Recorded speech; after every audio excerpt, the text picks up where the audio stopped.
Hey everybody, it's Safi and Marco Dish Out on Movies, the only movie review show on YouTube to review movies in terms of food. It's just Marco here once again, and I am here today to review One Battle After Another. And this is going to be a tough review. This is a lot like Subspecies 5, and that it's almost hard to review this movie because I just saw it and I don't know. Because, I want to love it, I went into it, thinking, this is going to be, the greatest thing ever, because a lot of other people have said this was a very, very good movie. And so I thought this has got to be, masterful. It's got to be, ugh, ugh. It's got to be that good. It's got to be that fucking good. But at the same time, Paul Thomas Anderson, he's gotten really full of himself. And, Licorice Pizza, that movie was weird. I mean, it was actually okay. I mean, it was a good comedy. It had some good comedic moments. It had some good acting. But it had a lot of tangents. And it was just all over the place in terms of just the plot structure, etc., etc. And so what's funny is that this movie, from the trailers for One Battle After Another, I thought, okay, maybe he's just not showing the movie. Maybe he's just saving all the best moments for the actual movie. Maybe he's trying to, have smart trailers where we don't see the whole movie. But no, he shows you even shots from the end of the movie, near the end of the movie. So, there is no hiding whatsoever. And also, this movie was exactly what you would expect after you've seen Licorice Pizza, in terms of the way that Paul Thomas Anderson is heading, in terms of his filmography. It started off really good, and I still think this wasn't a terrible movie. I was ranking on my Letterboxd list the new release movies, and I was putting this in there, and I couldn't put it near the bottom, obviously, but at the same time, this was a really, really weak and massively overrated movie, I think. I think that it has a lot of issues. There are some good things about it. I think that the best thing... Okay, so this is kind of my general review of the movie, because I don't want to, drag you guys through this review just so that you can hear, the one-sentence review, if that's what you want to hear, if you want to decide if you want to see it or not, or whatever. I thought the movie was a huge mess. I thought that the characters were not well defined. I thought that the plot structure was terrible. And I know that sounds pretentious, what I'm saying, but I'm just trying to just say really quickly, what I thought, as tight as possible. And then, but I did think it got a little bit better, in the last 30 minutes, because they pared down the characters. The movie had way too many characters. It had way too much stuff going on. It was very confusing. It was very chaotic. But in the last 30 minutes, when they kind of shaved that down, and when it's 5 to 10 characters at most, that's when it got really good, because that's when it felt a lot simpler, and it felt like a better overall movie, because it was focused and it was just, contained. And I think that's something that's actually pretty interesting, because, as a kid, I was total opposite of that. In terms of, my mom would tell me, don't put too many characters in your stories, because I did a 4-H project for a movie making, a drama project, and I wrote this whole script where it's called Avengers. I can't remember. Avengers Apocalypse, and it's actually I read the whole script on this channel. If you guys want to see that, it's pretty funny. It's fine, but it's fun. I was like, I can't. I think I was like 10 years old, like 8 to 10 years old when I wrote it. So it is what it is. But like way too many characters, and when you have too many characters, the problem is that you don't get to know them well enough to care about them. And so when shit's happening, it's like, who cares? You have to rely on stereotypes. You have to rely on the actors. Like, oh, I like Leonardo DiCaprio, so, I have to care about his character. Or, oh, that chick is hot. I gotta care about her because she's hot. But in terms of a character, like, that was my big issue with this movie from the get-go. And also, just in general, the story, I really don't know what the story is to this movie. Like, there is, like, I guess, like, a little tiny, like, outline of a story, like, that you can take from it, but, like, there really isn't, like, a story. And so we'll get into it. So that's my non-spoiler review, but, like, I just, from the very beginning, because this is going to be spoilers now, from the very beginning, this movie frustrated me because they just threw you right into things. That's another thing that modern movies have been doing a lot, and this is something that, back in the olden days of the 1980s, 1990s, 2000s, you don't just get thrown into a story like 50 minutes into it, But nowadays, like, it feels like, I don't know why, I guess for Gen Z, because Gen Z can't handle it, they just throw you in to, like, a story without even, like, giving you a purpose, without introducing you to the characters very well. And so it right off the bat, you feel like you're thrown into things, and it just feels very, very haphazard, messy, and it's not good. It makes you feel like what is this? Like, I don't know these people, I don't know these characters, I don't know what they're doing here. We haven't been introduced. Like, that's the thing that old movies did really well, is that old movies, instead of nowadays, and I know I keep on jumping back and forth, but nowadays, that's kind of like this movie, okay? If you want to experience this movie, that's what it's like, the way that I'm going back and forth. Nowadays, back then, nowadays, back then, nowadays, back then. That's what this movie is times 1,000. But back then, movies wouldn't start off like, like that they have to hook you. That's what they do nowadays because they think the audience is so dumb. They think that the audience is so dumb that movies they have to start off as exciting as possible. We gotta excite the audience. We gotta hook them really quickly. There's no setup. There's no story. It's just, we gotta hook the audience in, because the audience is so dumb. They're Gen Z. All they care about is looking at TikTok and shit, so they can't handle watching the first act of a movie. We gotta completely cut out the first act of the movie because Gen Z can't handle it. That's the mindset of the filmmaking industry nowadays. I don't know. I was like, the filmmaking. I was like fucking Elmer Fudd there. Like,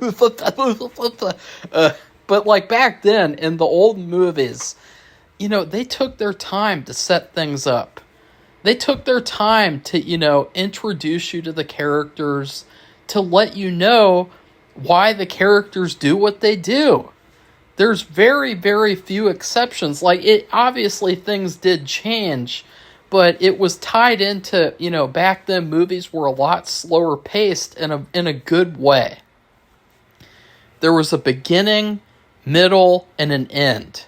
But nowadays, what you have is you have a middle beginning, a middle, and then an end. It's very, very different. And what's funny is this movie's like 3 hours. This is like 2.5 to 3 hours. And somehow it feels like there's an hour that's been cut out of the movie. So, yeah, right off the bat, you got these revolutionary characters. You got Leonardo DiCaprio. For once, he's not dating an 18-year-old or whatever, and he's dating a woman his age, and which I don't care. I mean, he is what he is. He's an actor, and whatever. But right off the bat, him and then his girlfriend, they're a part of this group called the French 75. I don't know why they're called the French 75. I don't know who founded the French 75. I don't know why the French 75 exists. I don't know what their purpose is. I don't know what their goals are. I don't know what their core beliefs are. I don't know what the future that they envision from just doing all this random shit that they do throughout the movie that doesn't really serve a purpose at all. I just don't know what this group is. This group is just the most bizarre. I mean, it's funny too. It's really funny, the timing of this movie, because I've been researching a story about some real life people who were like this kind of survivalists or revolutionary types of characters, and because I had an idea, and that story makes a lot of sense. That those characters, they make a lot of sense. It feels like you understand them a little bit. But this movie, it's like, this is exactly what I needed, to see a movie like this with characters like this, with a revolutionary group of characters in the storyline. But somehow there's just nothing in this movie of substance to make you feel like, oh, I know what they're about. Leo and his woman, his girlfriend, they suck. Their characters suck. All they do is just kiss and have sex off screen, and they're totally trash characters. They're just doing random shit, and it's what are they doing? What are they doing here? It's just so all over the place, this movie. And then there's this random story, this really weird thing that happens at the beginning with the girlfriend, and she meets Sean Penn, and his character, Colonel Lockjaw. His character's really weird. He acts like a chicken. He acts like a chicken in human form. The way that chickens the way that their bodies move, and the way that their necks move, it's like Sean Penn is doing the impression of a chicken in this movie. And so there's this really weird story where she at the beginning, she's invading this facility. I don't know what they're doing there. I don't know why they're there. I guess they're doing revolutionary things, and she's like, okay, I want you to stand up, or I want you to get up. And it's okay, but then it turns out that she wants him to get an erection. It's what the hell? What are we doing here? What is going on with this movie right off the bat? 5 minutes into the movie, and you have some weird shit like this, and then they get into a relationship, I guess. There's this really weird scene where Sean Penn, he finds Leo at the grocery store, and he walks up to him and he says, "I love black girls." This movie is also full of bizarre bad quotes, or good bad quotes, really weird quotes. I love black girls. And so what ends up happening is that his wife gets, or his girlfriend, whatever she is, she gets pregnant and she has a baby. It's a baby girl. And she doesn't want to give up the revolutionary life. You know, she just wants to piss away her life and, you know, do a lot of random shit, cause chaos, do bank robberies, kill people. You know, like she doesn't really have like a good like compass in life. You know, she just is she's crazy. She's really, really crazy, to be honest. Like her and Sean Penn, they were the most unlikable characters in the whole movie. Yes, they're and what's funny too, for people who've seen the movie and are watching this and are like, this guy sucks, he doesn't know what he's talking about. Well, there is a group in the movie, there's a cult, and it's like called the Christmas Adventurers Cult. And they're the most like racist, like evil, like group, and they're like a cult and everything. And somehow her character is less likable than them because of her performance. Like this character, she has no likability at all. And then she gets caught and she gives up all of her friends in exchange for witness protection. And of course, she's still having an affair with Sean Penn. Really, really weird. Just a weird movie. Weird characters. Weird plot structure. And you're thinking, like, is this like the third act of a movie or something? No, this is the first, like, 30 minutes. And then she runs away, and that pisses off Sean Penn.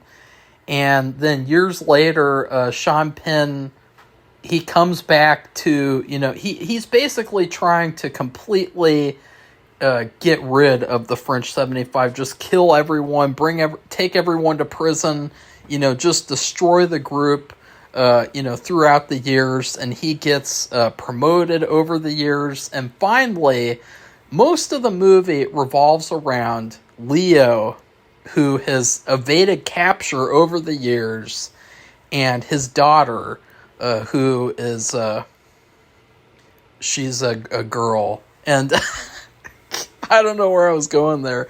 But the rest of the movie revolves around Sean Penn trying to get both of them.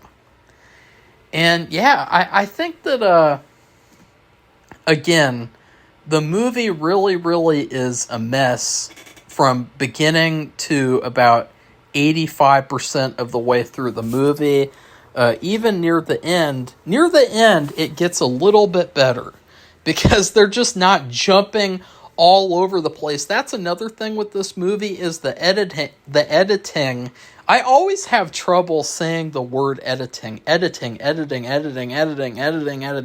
It's so, like when you say it, it's like editing, you know, but you don't want to say it like that. You want to say editing.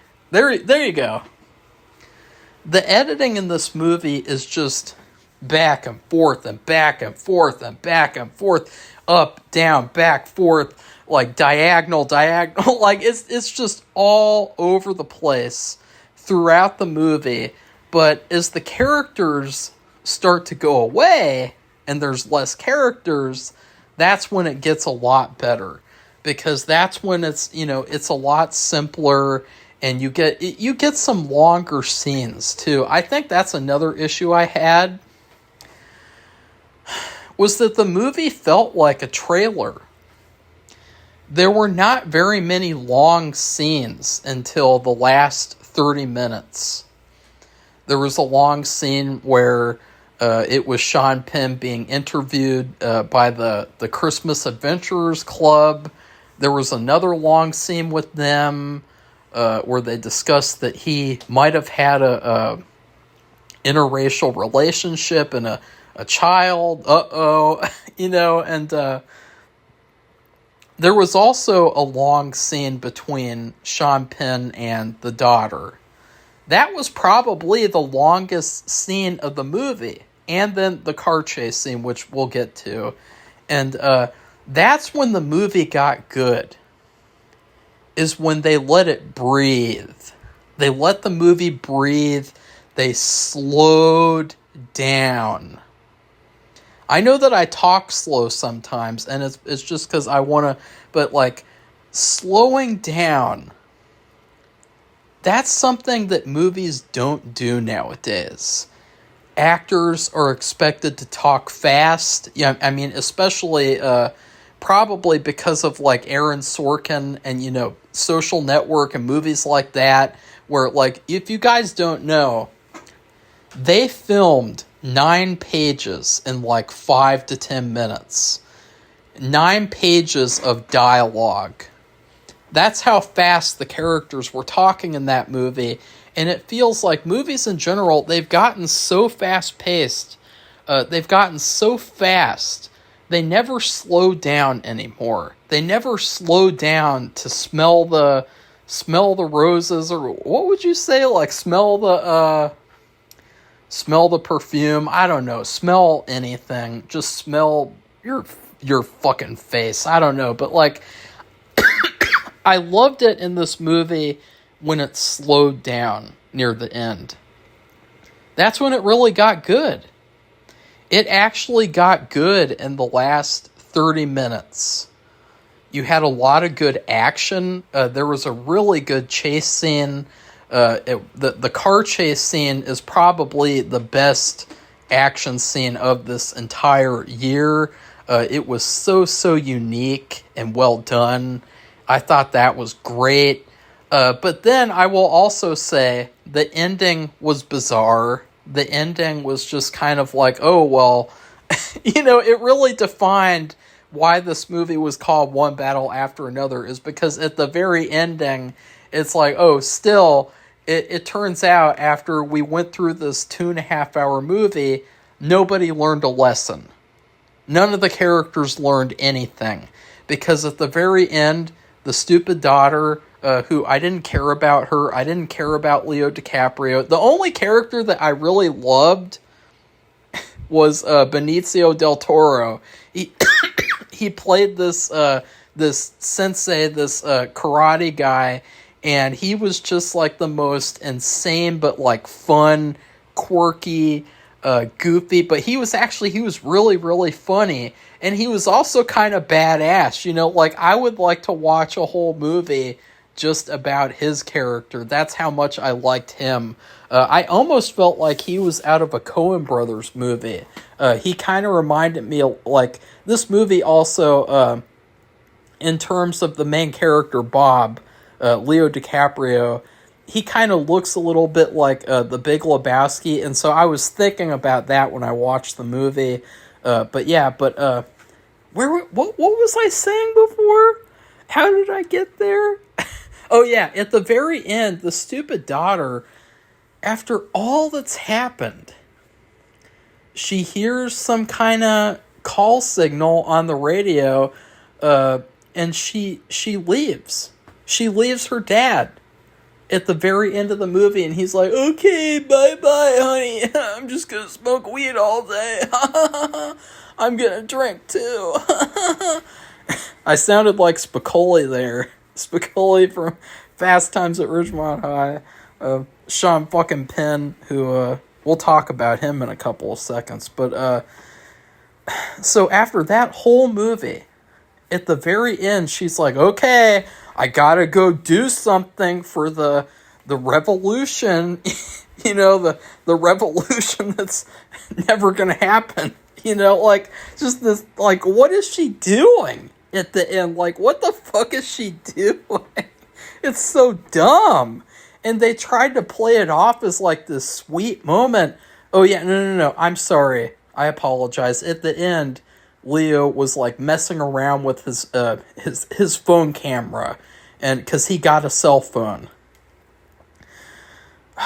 And we'll talk about that, too. But at the very end, yeah, she leaves, and she didn't learn a lesson. She's going to go out and do revolutionary shit, and she's probably going to get killed or arrested someday, and she's never going to lead a normal life. She's never going to be a normal person. She's just going to be a revolutionary freak, is what I would call her. And I would call all the characters in this movie revolutionary freaks because they never explain what they're doing, why they're doing it, who they're helping. They show some of it throughout the movie, but they never sit down and just have a scene where you find out, what are you doing? What was the daughter going to go do at the end? What important mission is she going to go on? And I know what you guys are thinking too. I am not conservative. I will say that I'm not conservative. I'm not liberal. I'm independent. But regardless, you'd think that I would like this movie based on my political beliefs. But no. Excuse me.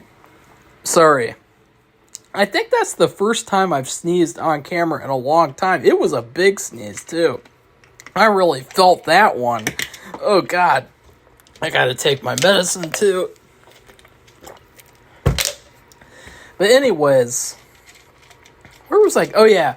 So another thing that bothered me about the movie. Sorry, guys.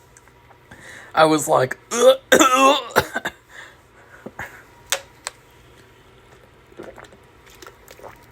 Another thing that bothered me was that characters were really, really stupid in this movie.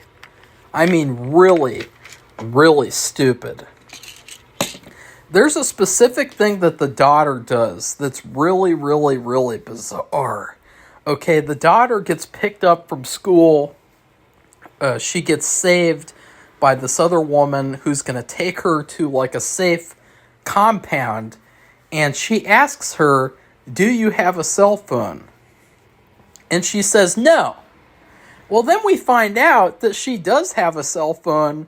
And then the military, they find out, her number. And they immediately track her. And they know where she is. And they know where she's going. And then you have another scene where she's in the car. And the revolutionary woman hears the phone ringing, and the daughter gives the phone to her, and she destroys it.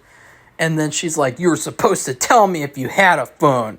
And the daughter, she just makes this blank expression, she just stares into space, and it's like, what the fuck, her dad. Hasn't he explained to her, why does she have a phone? What is she doing with does she just think that she knows better or something? It's just so weird and so stupid. And there's no human emotion from her. There's no human response. There's no, there's nothing. This girl just sits there and stares into space. And I gotta say, her character, for the majority of the movie, she is just sitting there staring into space like a space cadet. That's what I would call her. That would be my nickname for her. If we were in a revolutionary group together, I would call her the space cadet. All Leo does the whole movie is go that's all he does throughout the movie. He's very, very Leo DiCaprio in the movie. He's just doing the same old shit that he does again. And then all his daughter does is stare into space.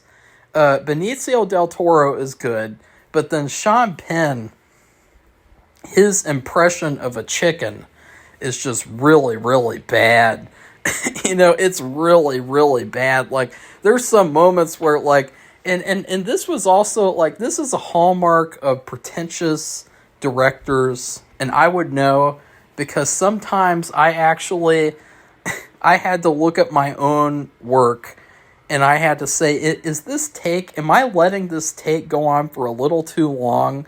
Well, what this guy does is he has these shots of Sean Penn where he looks up and he makes a mean face and he just stares. He's just like, me. And he's like a cartoon, and he's just like staring and staring, and it's just going on and on and on. And it's like, okay, like, why is he just like, is he really this insane that he's just like all he does the whole movie, Sean Penn, is go like, "Nyeh." You know, like that's all he does. He was very, very one-dimensional in this movie. Even the final thing that he does in the movie is he sits down and he stares at the ceiling. He sits down and he stares at the ceiling because he realizes that there's gas coming out of the vent and it's killing him. But I just thought that was hilarious because, like, that's all he did the whole movie was just look up and stare and shake. His head shook around like Jesse Ventura. If you guys don't know Jesse Ventura, look him up. He has this thing where his head shakes all around.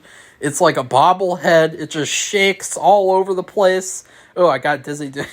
And that's what Sean Penn does the entire movie.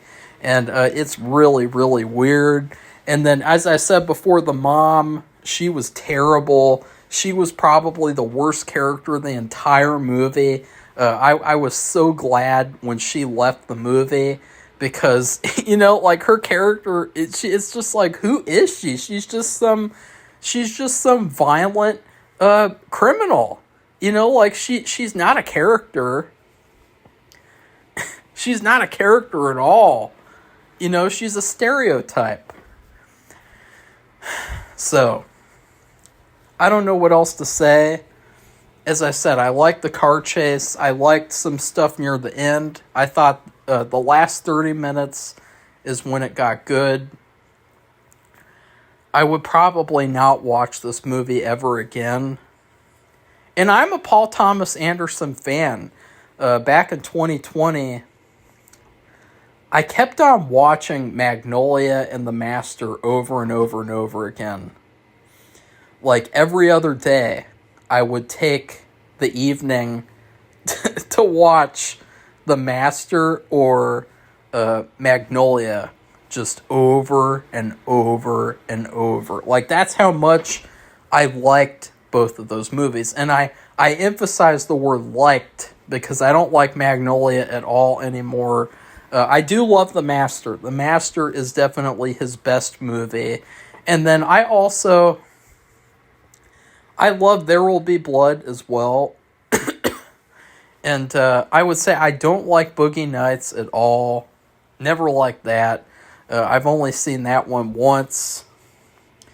And then, is there another one that would be worth mentioning? I can't remember. Oh yeah, no. I like Punch Drunk Love. I like that one. I thought that was pretty good. So yeah, I just feel like PTA, he has gone off the deep end.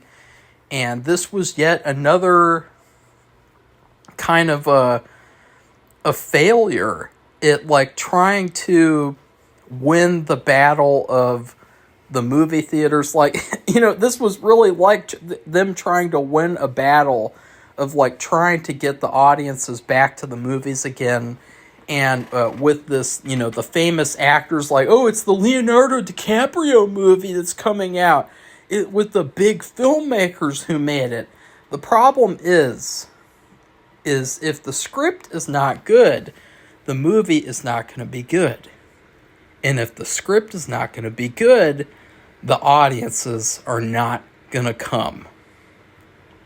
They're not going to come. Okay, and so in terms of food, which is what this whole review is about, because Safi and Marco Dish Out on Movies, if you guys are familiar, we review movies in terms of food. And it enables us to just go anywhere and just rate in terms of like the most wildest, most custom things you can think of. Well,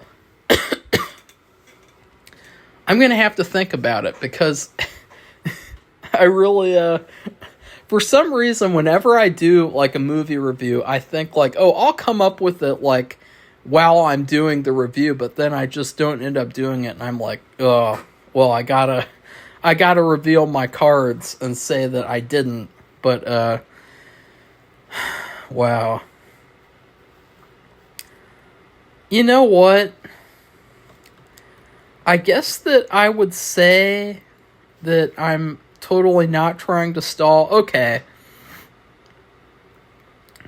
No, I don't think that would be good enough. You know what? No, dang it. I don't even have a food review. I don't even have one. I'm sorry, guys. I didn't even really like this movie. I mean, I suffered through it, to be honest. Like, I could barely get through this movie. In fact, I actually wanted to leave the movie. I did not want to finish it. I did not want to see the whole thing. I only did it because I felt like I had to. And so, I just... Okay, you know what? You know what? McDonald's, they recently came out with a new food item called the chicken strips, McCrispy strips, or I don't know what like specific. I think that's what you call them, and they're just chicken tenders. You know, they're strips, and then if you want to get a wrap, they'll put a chicken tender in a snack wrap. And I actually thought that the wrap was pretty good. It was okay, but the strips. When Safi and I first heard of those, we were so excited to go try them, and it was actually this is one of the only times that we ever went to a fast food place to get a snack. We got a snack of McCrispy strips with the McCrispy sauce, ranch dressing, and barbecue sauce, and we both loved the chicken strips. They were crispy, they were moist on the inside, they had a lot of salt and pepper, but then, the week later, we went there for lunch, and I got chicken strips, and they were really, really bad. There was one of them that was so rubbery, I could not even eat it. I could not even, like, pull the chicken apart because it was so overcooked and so rubbery, and it kind of had a weird taste. And so later in the day, I ended up getting food poisoning, and so I am never ordering those chicken strips again. So that's what this movie is to me, because, you know, PTA's movies, you know, he has a good reputation as a filmmaker, especially with pretentious Twitter, pretentious film Twitter.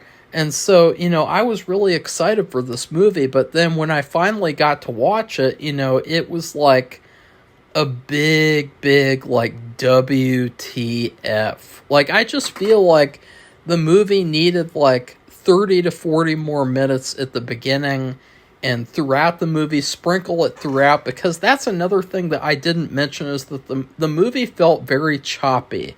It just felt so choppy, like, you know, just people are doing things and you have to accept the chaos.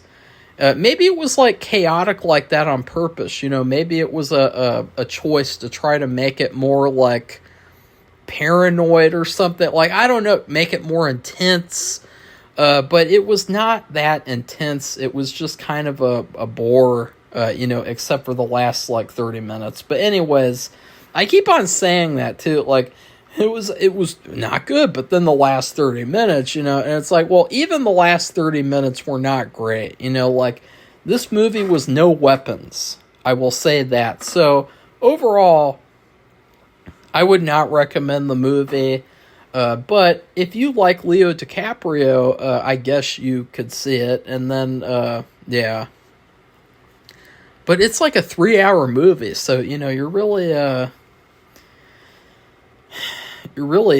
taking a chance there with the 3 hours. And then, please like this video and comment and tell me what you thought about the movie, and then please subscribe to our channel if you'd like to see more honest movie reviews. And last but not least, we have a Patreon page, and the link is in the description. I highly recommend you check it out because we are going to have a lot of bonus content. So if you enjoy what we do on this channel, we are going to have a ton of content on there that will never be available to you guys who are watching this video right now. A lot of great reviews, commentaries, rankings, and also behind the scenes filmmaking stuff. Which, by the way, if you guys don't know, at the end of this month, a new short film for me is coming out called County Fear. And it will be coming out exclusive to Patreon and Gumroad, which I have a Gumroad page as well, which I will have to work on updating that because I have been focusing only on Patreon. And I would say after a couple of months, nobody else knows this but you guys, but after a couple of months, I'm probably going to try to put County Fear on Tubi and put it on some streaming services, just to make sure that people can, see it and find me and discover me, because I realized, I actually started this channel all so that I could get people to watch my movies, in terms of